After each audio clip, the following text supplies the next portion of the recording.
मला वाटतं आता अधिकच न बोलता मी एवढंच सांगेन, येणाऱ्या जिल्हा परिषद पंचायत समितीच्या निवडणुका आहेत. जबाबदारीनं कामाला लागा.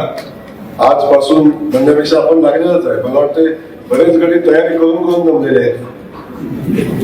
मला अनेक जण भेटतात, आता आमचं बजेट संपत आलं, आता तरी लावा निवडणुका म्हणतात. आता बजेट संपत आलं बघा. 2 वर्ष 3 वर्ष झाली वर्गाला देऊन देऊन गणपती बसून तरी थकून गेलं. आधी दुर्गादेवी अंगावर काटाच येतो. आता या परिस्थितीमध्ये आता आपल्या सगळ्यांची भूमिका आहे. एकदा लावून टाका काय माहिती उद्या येणार.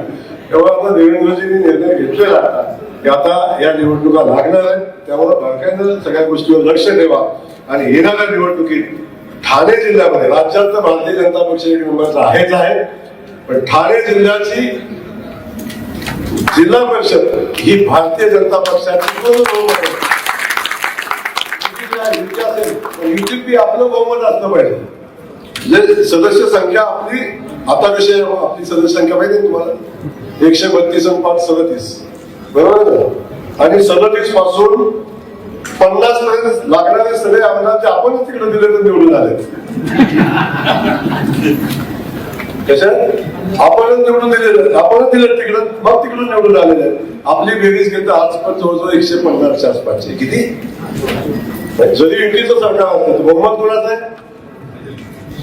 माझं हेच म्हणणं आहे की हेच बहुमत आपल्या ठाणे जिल्ह्यामध्ये भारतीय जनता पक्षाचं असलं पाहिजे. याच्यासाठी आपण सगळ्यांनी कामाला लागावं एवढी या ठिकाणी अपेक्षा व्यक्त करतो.